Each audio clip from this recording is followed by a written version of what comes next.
Du talent ou de la compétence. Les entreprises recherchent des talents et font des bilans de compétences. Il y a une tendance très nette à confondre les deux notions. Est-ce volontaire ou inconscient? La compétence est une certaine capacité à faire comme il faut, avec souvent des normes établies, des mesures de succès et de conformité. Le talent, c'est autre chose. Souvent, la personne de talent nous irrite car elle arrive à faire mieux que nous et différemment. Comment accepter que quelqu'un qui ne raisonne pas et n'agit pas comme nous y arrive mieux? Le talent, celui de l'autre, est peut-être la réponse.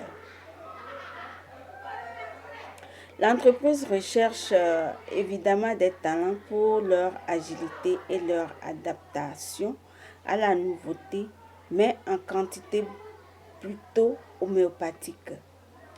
La structure, comme on l'appelle, mise massivement sur la norme, la conformité. Elle a peur des talents. Le talent serait donc différent de la compétence, à l'opposé, rare, imprévisible souvent, surprenant toujours, alors que la compétence s'exprime dans ce qui est attendu et espéré. Comment équilibrer donc entre les deux besoins dans l'entreprise? Et vous, où voulez-vous être? Et où êtes-vous en regard de ces deux expressions du savoir-faire?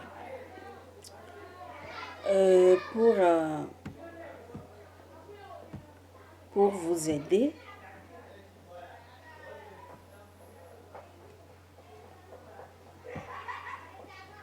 je vous propose quelques questions simples qui secouent pourtant quand on se les pose.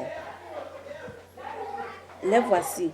Premièrement, quels sont les talents qui manquent dans votre entreprise? 2. Pourquoi? 3.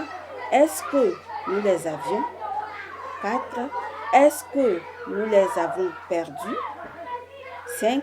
Quels sont les talents visibles que nous possédons? 6. Sont-ils valorisés? 7. Avons-nous le courage d'aller dénicher les talents cachés? Et 8. Si oui, comment? 9. Le talent est-il cyclique, ponctuel ou révèle-t-il d'un besoin permanent? Et 10. Et moi, que fais-je? Qu'ai-je fait et que ferais-je de mon talent si jamais? Suis-je trop bien élevé?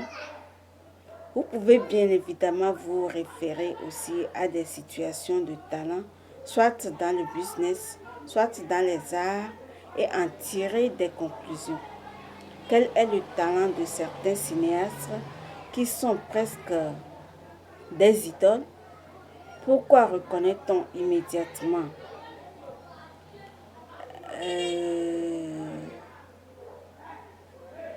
la musique de Mozart, de Bach ou des Beatles? Le peintre André Warhol n'a-t-il pas simplement mis en scène sa névrose répétitive? Votre patron est-il talentueux et névrosé?